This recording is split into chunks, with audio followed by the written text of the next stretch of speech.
할렐루야. 예, 우리 서로 인사할까요? 오늘 당신이 하나님 나라의 주인공입니다. 오늘 당신이 하나님 나라의 주인공입니다. 아멘. 할렐루야. 한 번만 더 합시다. 보고 싶어 죽는 줄 알았어요.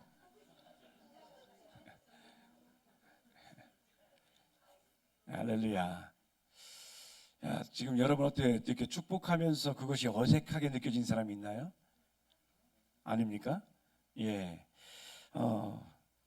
저는 이전에는 이렇게 축복하는 것들이 좀 어색했었습니다.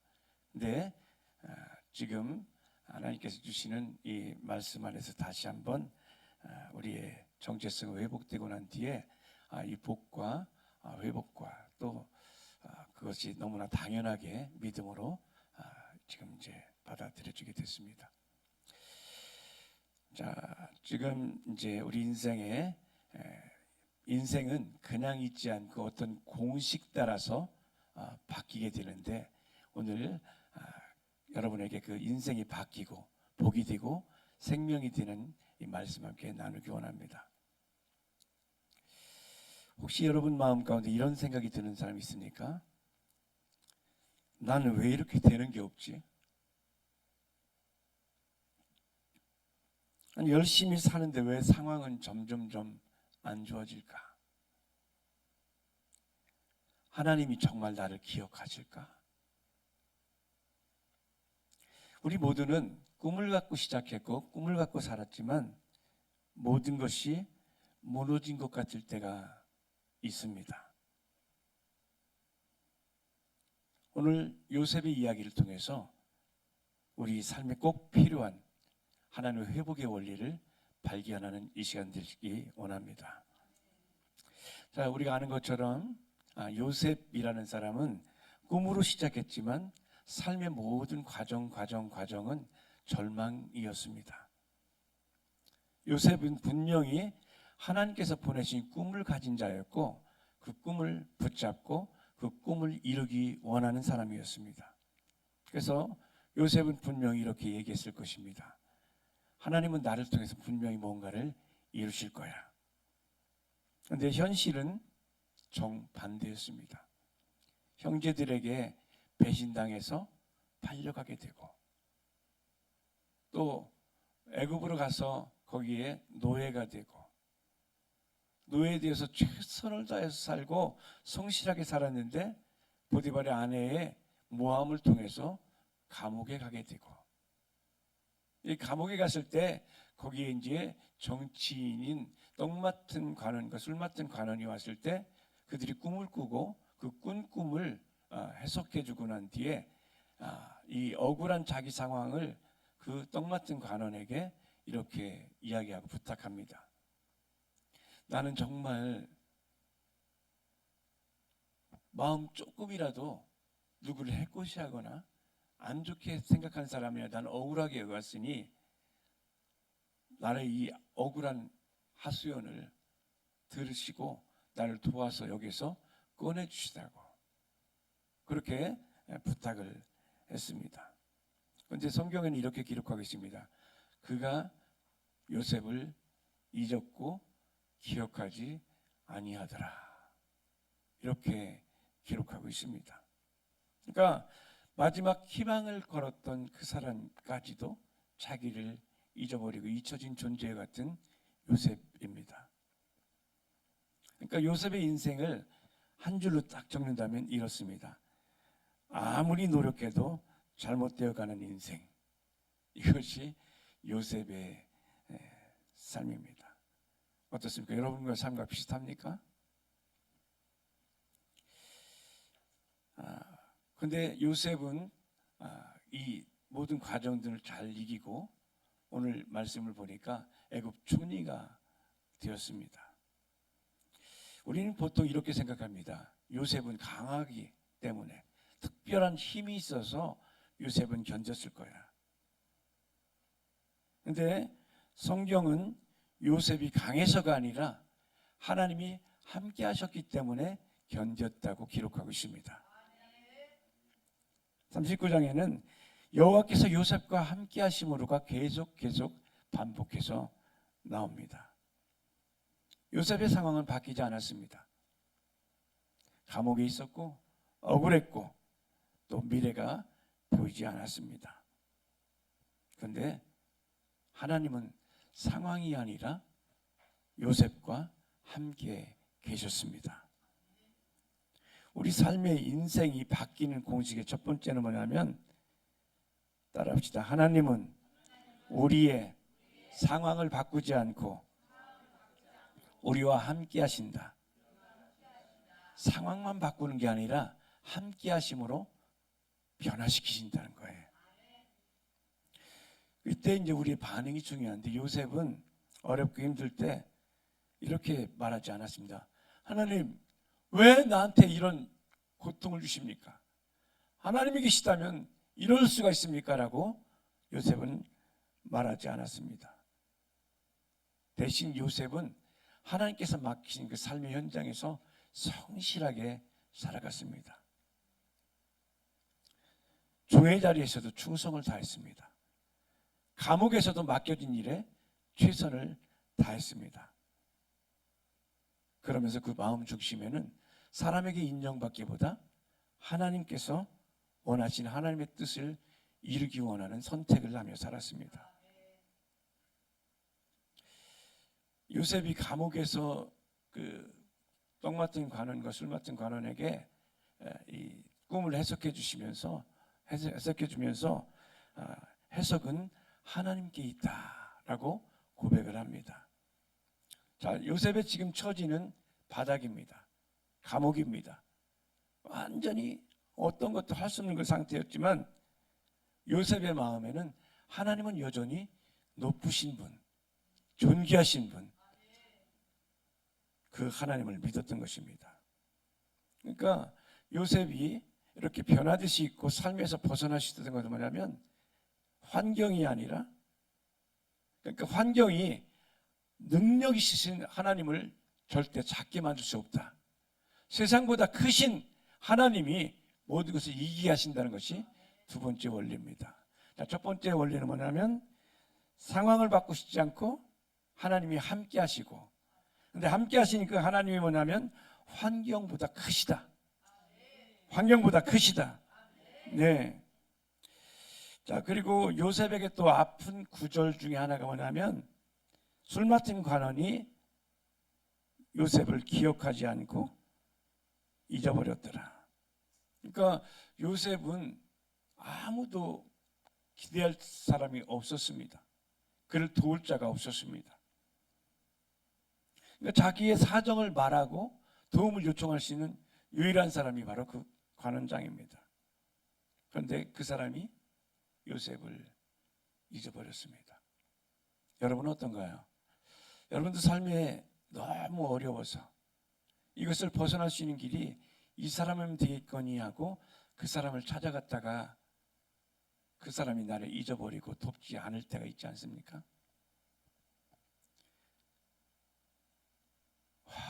완전히 하늘이 무너지는 것 같이.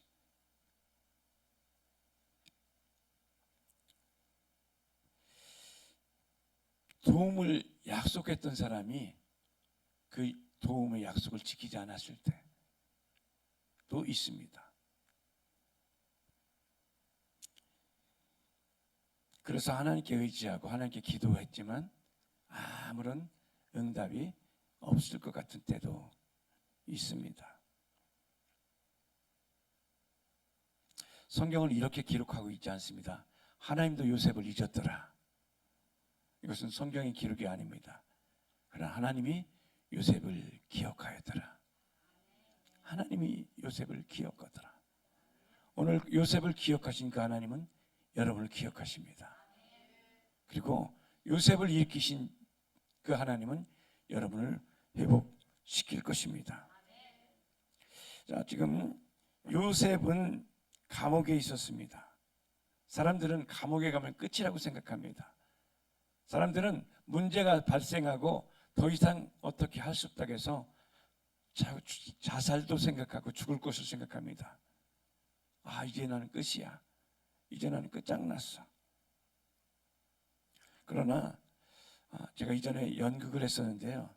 연극하면 연극 앞에 나오는 그 배우들이 있으면 배우들이 등장하기 전에 무대 뒤에 배우들이 준비하고 있습니다.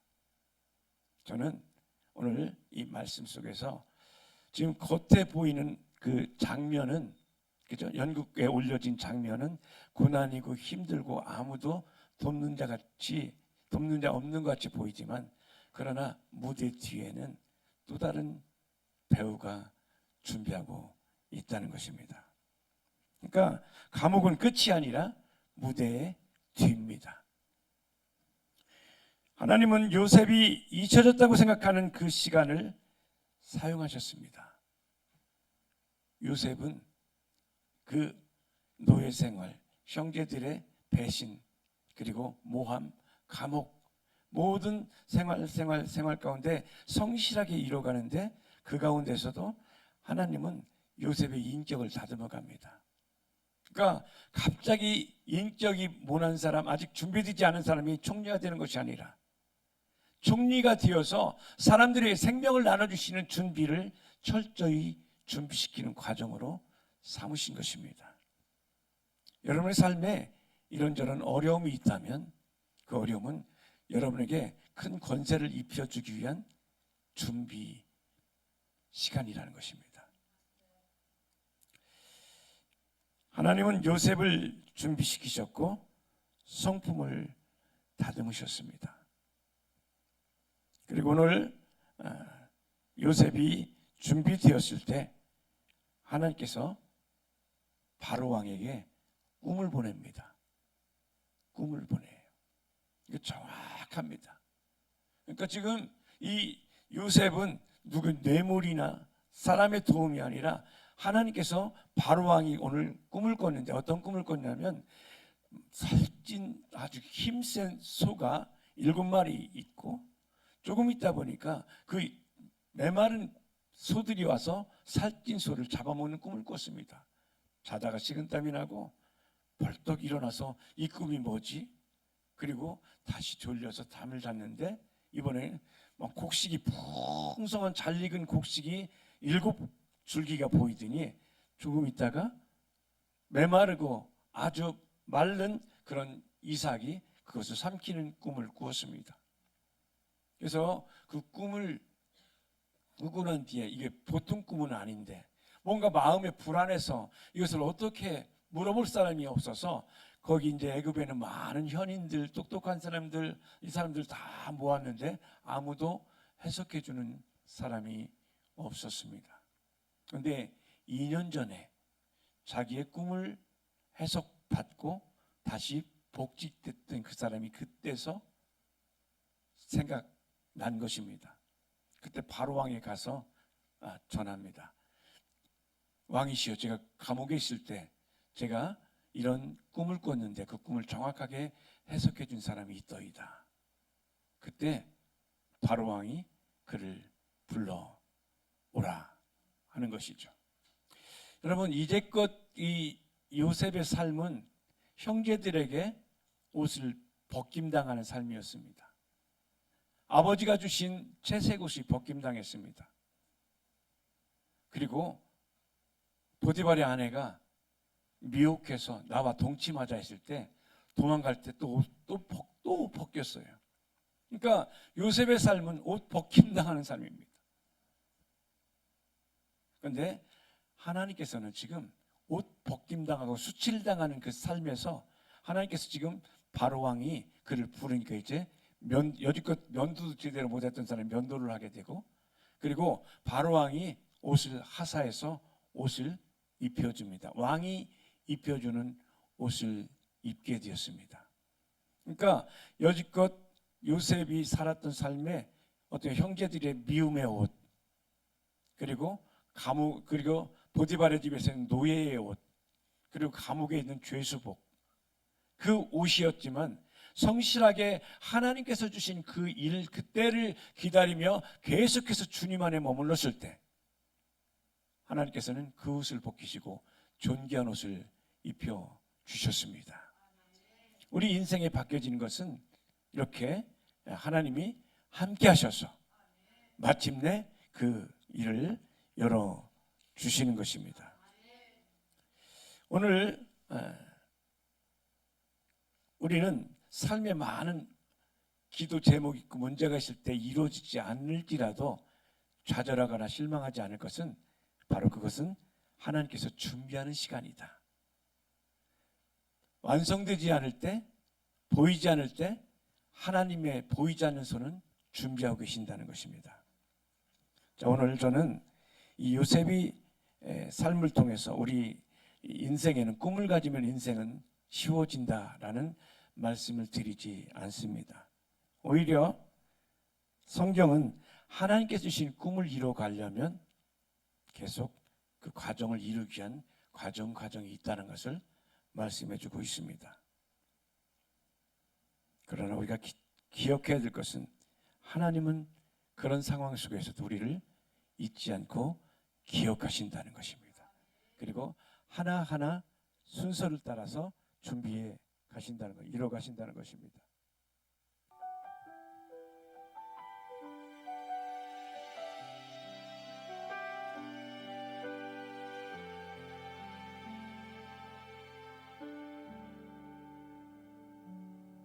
꿈을 품고 걸어왔던 길 왜 이렇게 멀기만 한지 기도해도 대답 없는 듯 문은 닫힌 채 그대로인데 사람들은 나를 지나치고 약속했던 말은 사라지고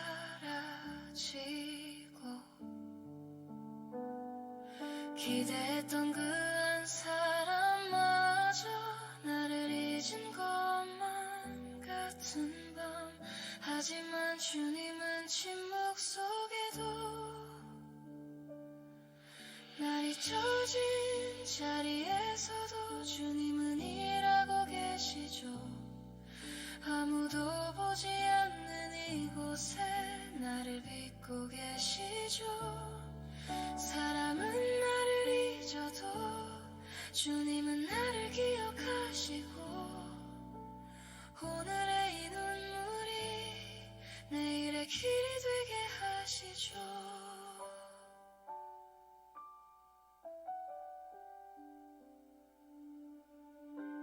감옥 같은 하루의 반복 설명할 수 없는 시간 속에 왜 이런 길을 걷는지 이유조차 알 수 없지만 환경은 나를 누르지만 주님은 작아지지 않죠. 내 처지는 가장 낮지만 주님은 여전히 높으신 분. 그래서 오늘도 묻지 않고 맡겨진 자리에서 잊혀진 자리에서도 주님은 일하고 계시죠. 잊혀진 자리에서도 주님은 일하고 계시죠. 아무도 보지 않는 이곳에서 나를 믿고 계시죠. 사람은 나를 잊어도 주님은 나를 기억하시고 오늘의 이 기다림이 하나님의 때가 되게 하시죠.